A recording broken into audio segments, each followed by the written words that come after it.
already up. Good. Very good. Welcome to Unity of Savannah, everybody. It's so good to see each and every one of you this morning.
Thank you so much. We're so happy to have you here. Reverend Dale has his sister in town, and so he's spending some time with her this weekend.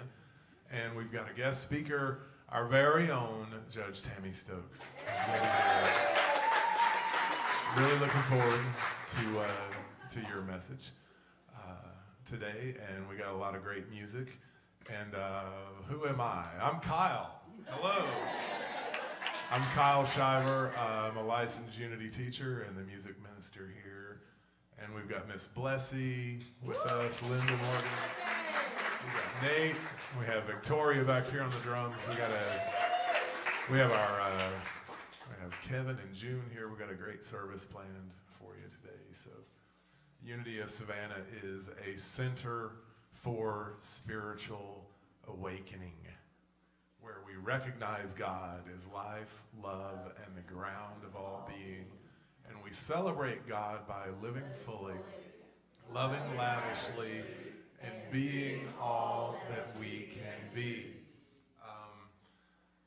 Now, our vision during the pandemic and the quarantine and everything, Reverend Dale met with members of the church on Zoom, and we came up with our new vision and mission statements, and we really like them. Our vision, if we could all say it together, is we connect through the energy of joy and oneness.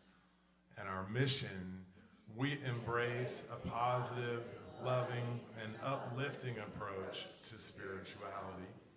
And our purpose, we are an inclusive spiritual community. So come on in. That's what that means. Come on in, whoever you are, wherever you're from, however much money you got or don't got, whatever color you are, whatever you like to do when you go home and you're welcome. You're welcome here at Unity of Savannah. We recognize the Christ of you is the same as the Christ in us, and so we're glad that you're all here.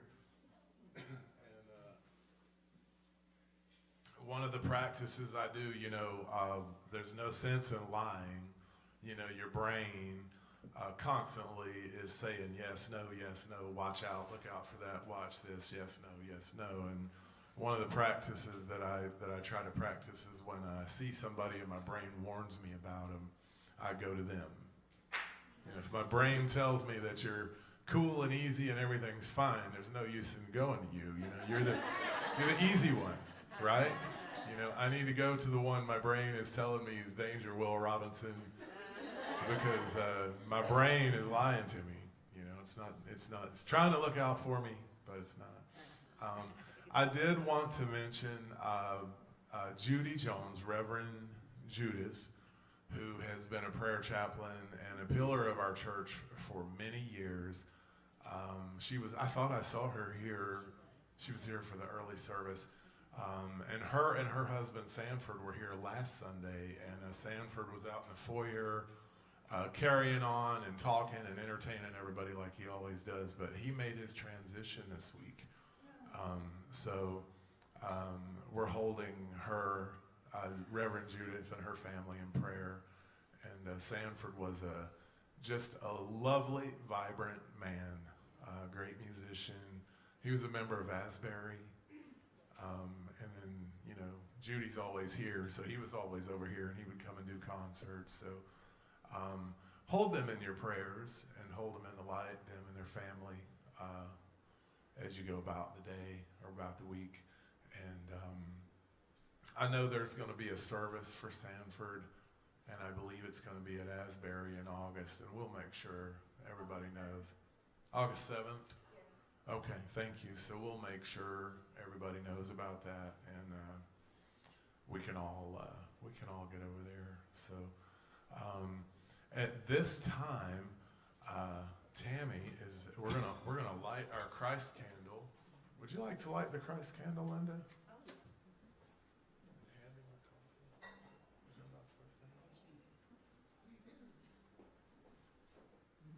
You didn't see that.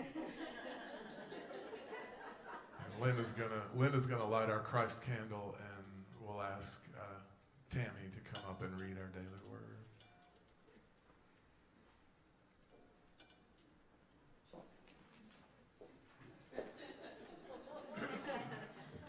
It's got the childproof. Yeah.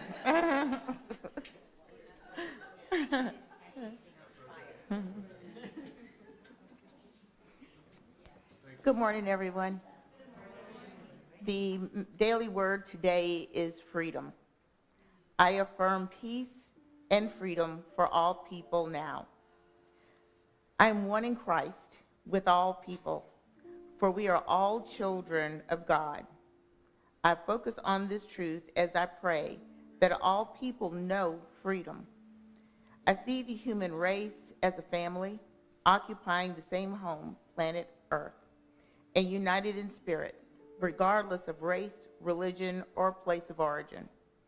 I envision that all families are free to know safety and security, practice their faith with exuberance and openness, and pursue their dreams and goals without obstacles.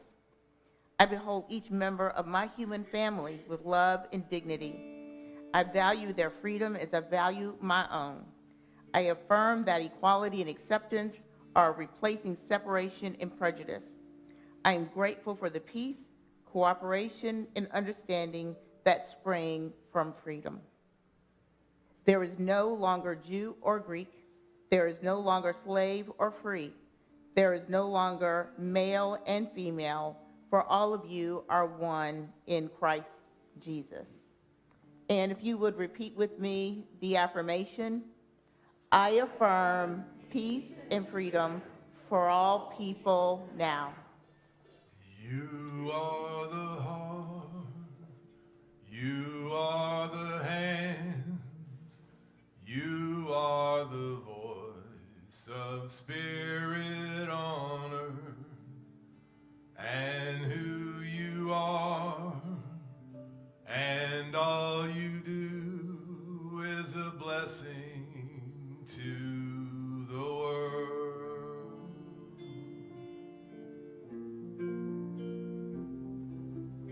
You are the heart, you are the hand.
You are the hands, you are the voice of spirit on earth, and who you are and all you do is a blessing to the world.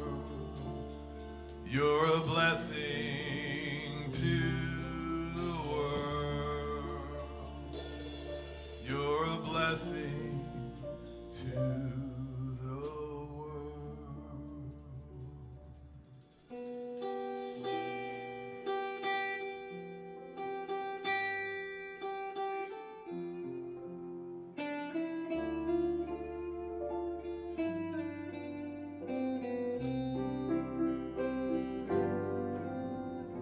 Surely the presence of the Lord is in this place. I can feel God's mighty power and God's grace. There's a holy hush around us. I see glory on each face. Surely the presence of the Lord is in this place.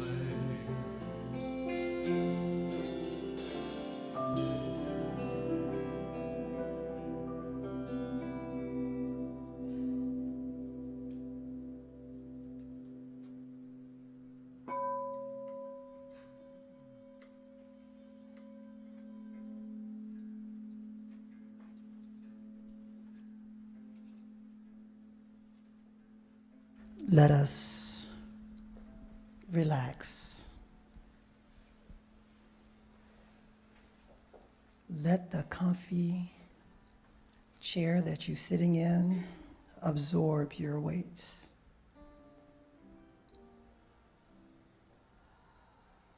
Take a deep breath with me and exhale. Let this be the lightest moment of your day. Just release. Freedom. We all have an idea, an inkling, a concept of what this divine reality means. Just for a moment, I want you to imagine, for it's different for everyone else, but imagine a depiction of an animal that symbolizes freedom for you. For my animal may be different from Judge Stokes. Judge Stokes' animal may be different from Kyle's. But we all have an idea, a reality of truth of what freedom means to us. Now gaze upon this beautiful beast, this beautiful creature in nature, as it maybe grazes or gallops or rests. Whatever the image is, just rest in it.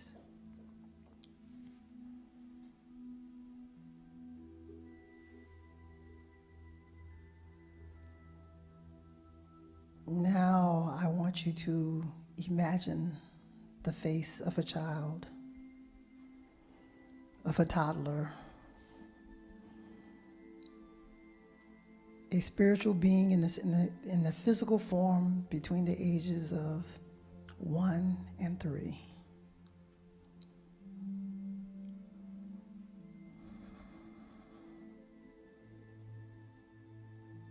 Feel the joy. Embrace the laugh.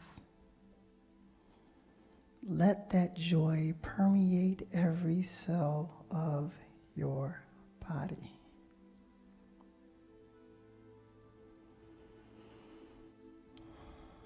For the face of that child is the face of you. It is the spirit of me.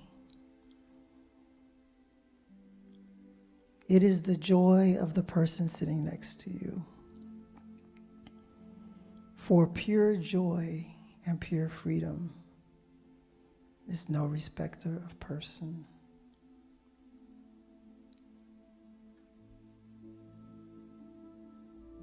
And lastly, before we go into the silence, I want you to imagine some picturesque scene in nature, whether it be the mountains, the sunset over the ocean, whatever it means to you, anything that symbolizes the landscape of freedom and peace and serenity, let's lock into that.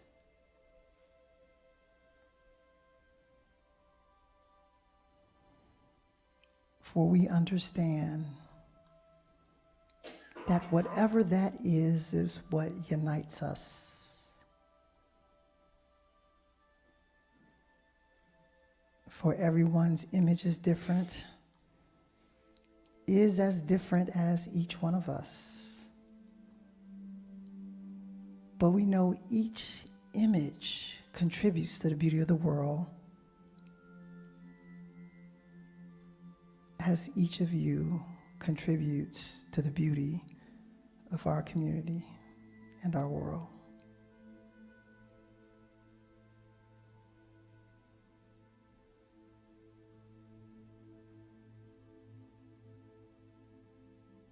Freedom is our birthright. Freedom is our destiny. Freedom is our truth. And with that, we go into the silence.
If I met you on a corner, would I know you as you are? Would I take you for a stranger and brush past you in the door? If you called me, would I hear you, or would I walk away too soon? If I linger for a moment, would I see myself in you?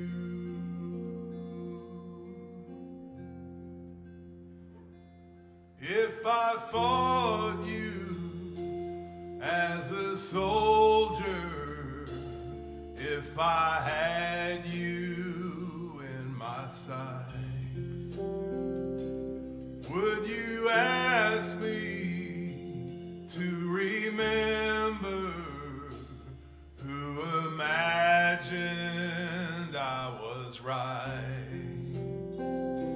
And And if you witness my surrender, do I know what I would do?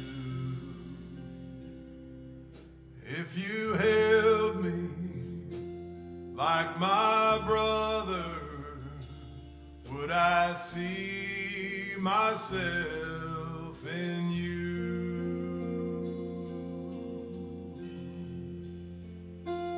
Well, I dreamed my end was near. I was almost gone. If I dream that dream from here, can I still come home? If you called me, would I hear you? Do I know what I would do? And if you held me like my father, would I see myself in you? If you held me like my mother, would I see myself in you?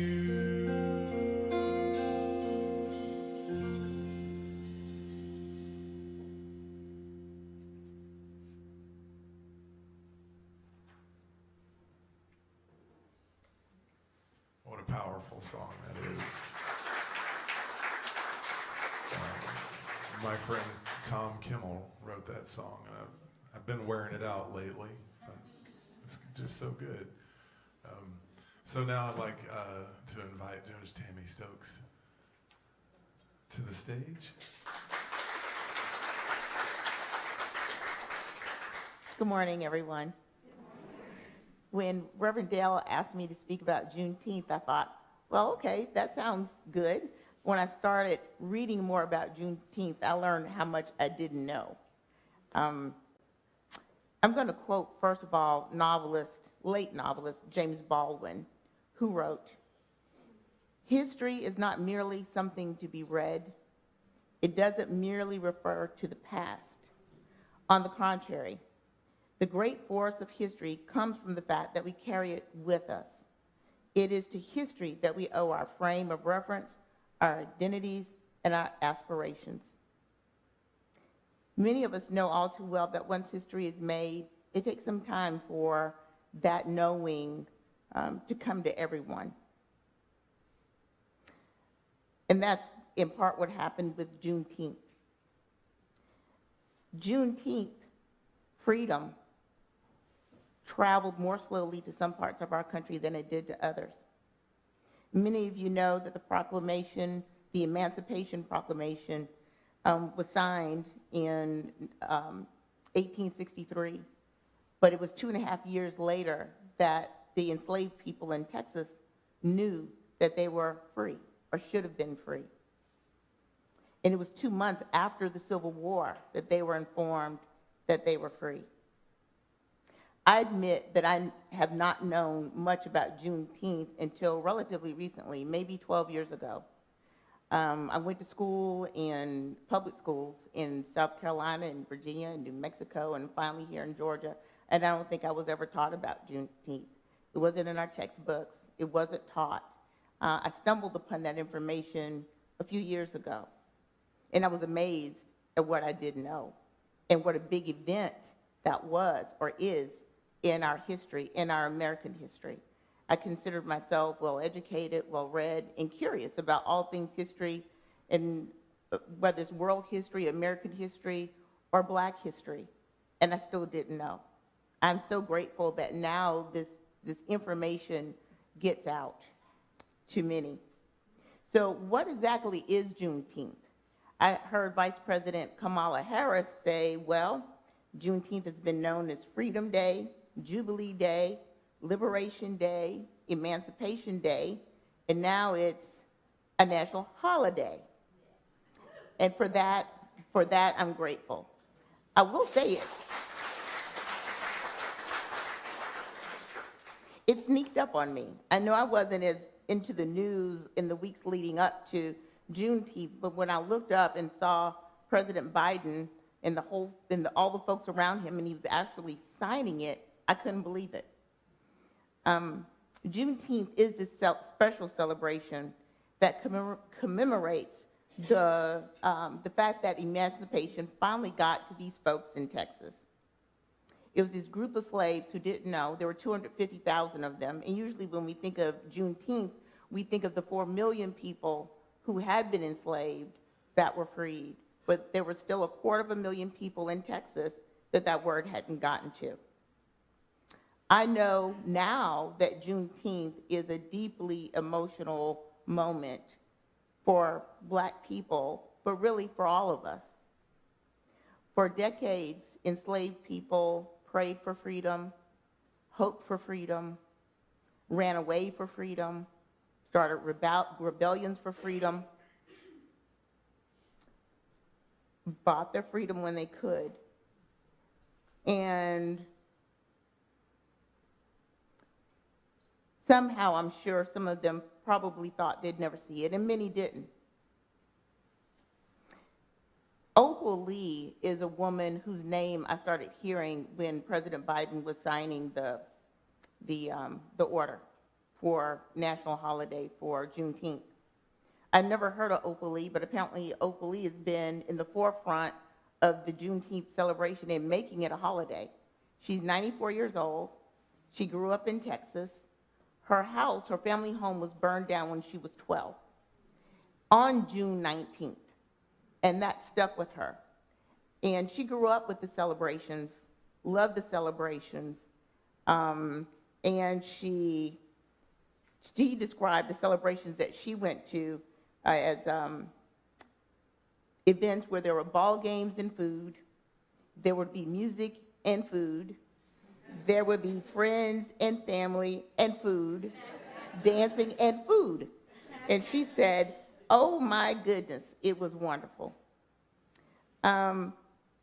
She described Juneteenth with her coming up as a lot like Christmas and Thanksgiving. There were times when families came together, but neighborhoods came together, people just came together, and it usually also as a time to reflect upon the hard times, but the joy that was present in the promise of the future. She was a school teacher, and she had arranged many festivals throughout her life. I say she's 94 now, but at the age of 89, she said, okay, enough of this. Juneteenth needs to be bigger. She was determined to make it a national holiday. So she decided to bring awareness to Juneteenth. What she was going to do was walk the 1,400 miles from Fort Worth, Texas, to Washington, D.C. So what she did was she walked 2.5 miles each day. And the 2.5 miles each day represented the 2.5 years from the time the Emancipation Proclamation was signed and the Texas enslaved people knew about it. So that 2.5 miles was significant for her. She said as she got closer to her goal and the order was going to be signed, she was filled with joy. She said that was the best part of the walk. I saw her on a newscast, and you might want to check it on YouTube, but she's sitting there waiting for the announcement, and she does the cutest, craziest little scream. So check it out. But her point was claiming joy. The joy in the moment was what Juneteenth was about. Of course, it was based on, it came out of slavery, but even the forward motion, there was joy in that, claiming the joy. So, as I said, January 1863, the proclamation was signed by Lincoln. Not everyone knew about it. These folks didn't know about it until 1865. I know a new name in history now. Major General Gordon Granger is the general that read to the slaves this order. And I've read that many people could not even wait for him to finish reading it before they were yelling with joy, And even though they knew that there was going to be more to be done, there was still joy in that moment.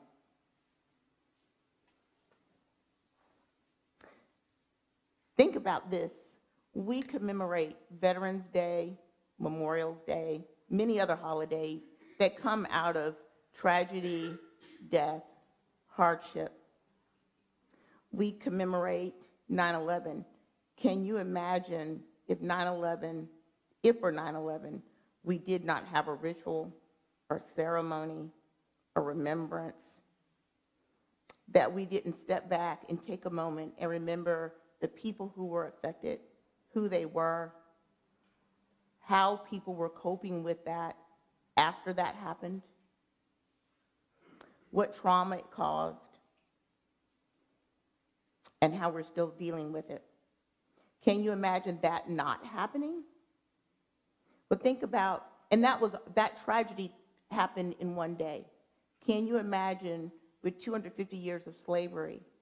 Shouldn't we take time and acknowledge the hardship, the trauma, who was affected, how they're dealing with it, how we are still dealing with that? Shouldn't we use Juneteenth as a time to heal? And this affects not only Black people, but every American, because it's all of our history. So as we deal with the difficulties and the ugliness, we can still claim our joy and embrace the freedoms that we all have as Americans. The celebration of Juneteenth is important because our country cannot afford to repeat its past. We have to move forward. We must continue the work of making our society and our world better, a place where people are appreciated, loved, respected, and feel safe, a place where it doesn't matter what your race is, what your sexual orientation is, whether you have a disability, what your gender is, and what your religion is. We are all one in spirit. We are all one humanity. And today's word, freedom, I affirm peace and freedom for all people now, is so on point with Juneteenth. So next year, when Juneteenth comes back around, let's take a moment and think about how we all grow from this, grow as individually and as a country. Happy Juneteenth Day.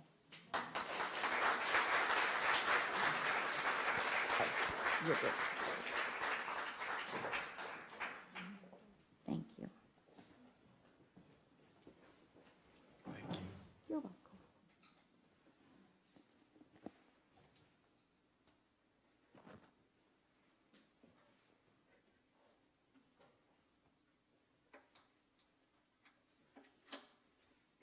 That was marvelous.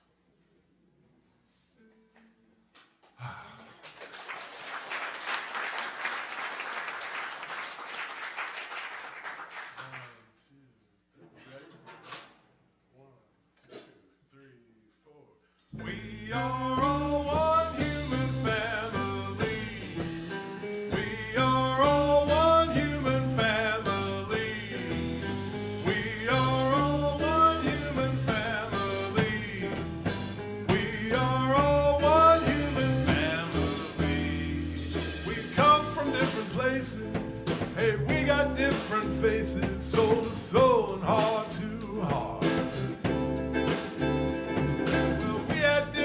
Teachers, and we had different preachers, soul to soul and heart to heart. Soul to soul and heart to heart.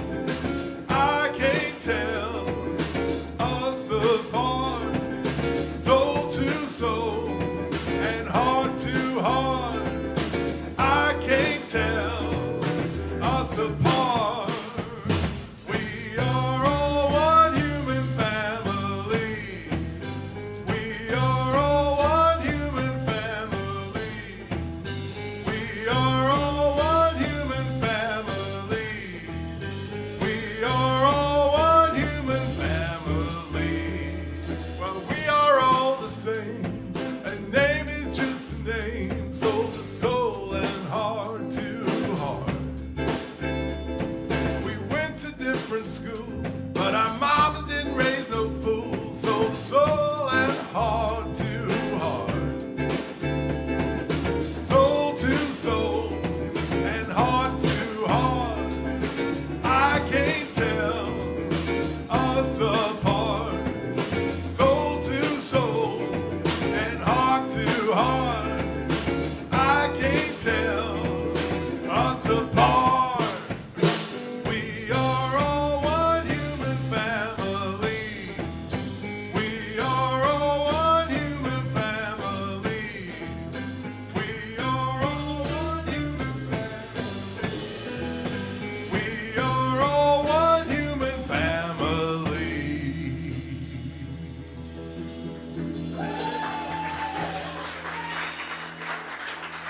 Thank you.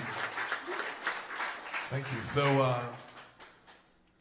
every Sunday we make sure to go over our 5 unity principles together, just to make sure we have a lot of people that come all the time, and then we have a lot of people that just kind of drift in and out. And for anybody who's new, we always like to say our 5 unity principles and go through these.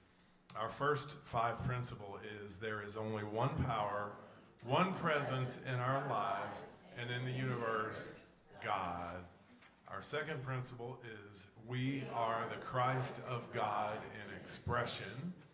Our third principle, we create our life experiences through our thoughts and feelings. So thoughts plus feelings equals outcome. The fourth one is there is power in affirmative prayer and meditation. And the fifth one is we must live the truth we know. And at this point in the service, we will have our love offering. Unity of Savannah is a tithing place. We tithe. I know the church tithes, Reverend Dale tithes. We're some tithing people around here. You try it a little bit and you start figuring out you can't outgive God, and you'll just want to tithe more. So, and we always say tithe where you're spiritually fed. You know, I've sent money to book publishers, you know, or that publish spiritual books, just wherever you feel led, wherever you're spiritually fed.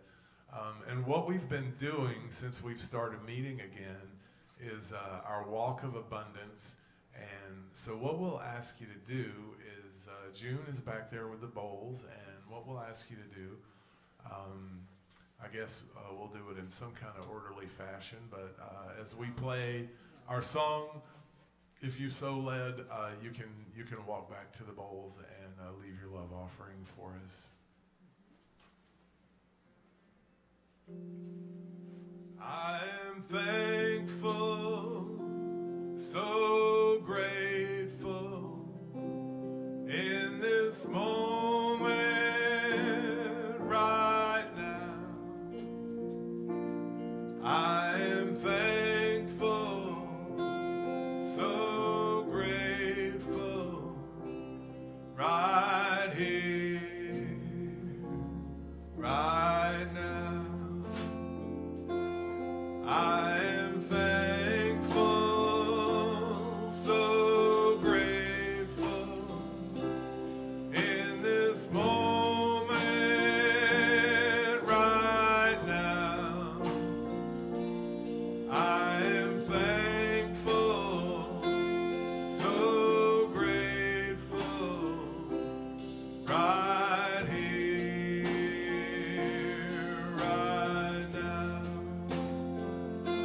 I am thankful,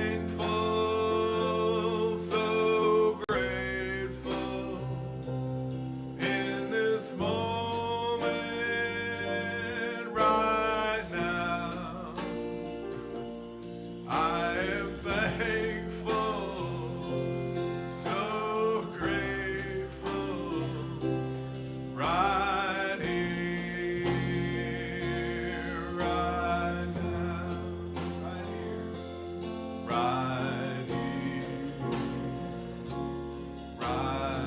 Right here, right In the spirit of freedom, we give thanks for all of those who have given from their perspective of freedom, from deep inside themselves. We affirm that the blessings in these bowls will multiply tenfold and 100-fold overs, not only to this congregation, but to the members and guests and friends who have contributed to this blessing. With that being said, we say our offertory blessing. Divine love as me blesses and multiplies all that I have, all that I give, and all that I receive. I am grateful. I am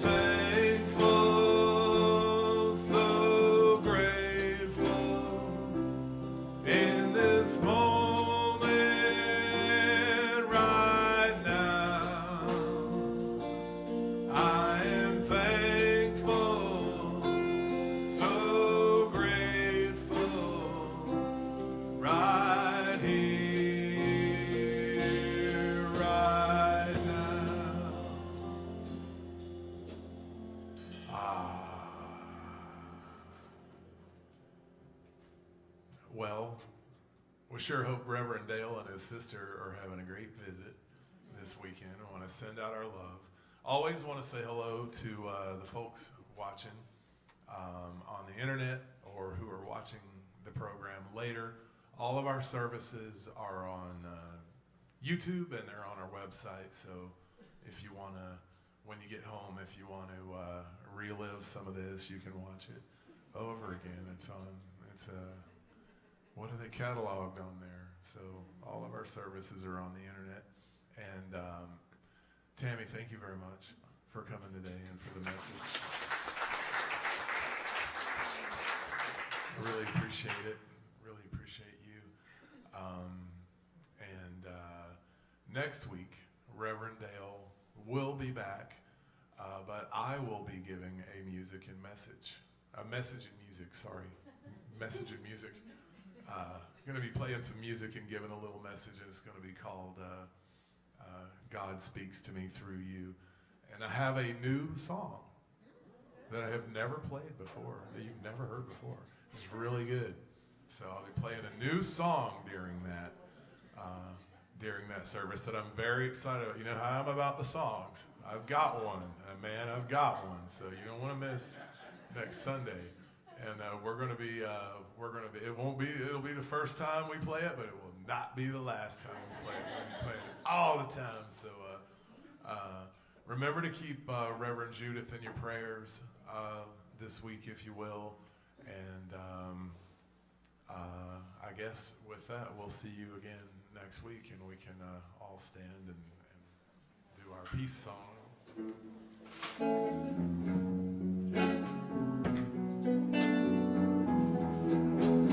Let there be peace on earth, and let it begin with me. Let there be peace on earth, the peace it was meant to be. With earth as our mother, family all are we. Let us walk with each other in perfect harmony. Let peace begin with me. Let this be the moment now.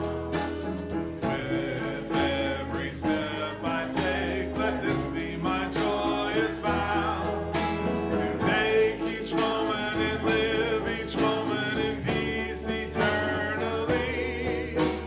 Let there be peace on earth, and let it begin with me. The light of God surrounds us. The love of God enfolds us. The power of God protects us.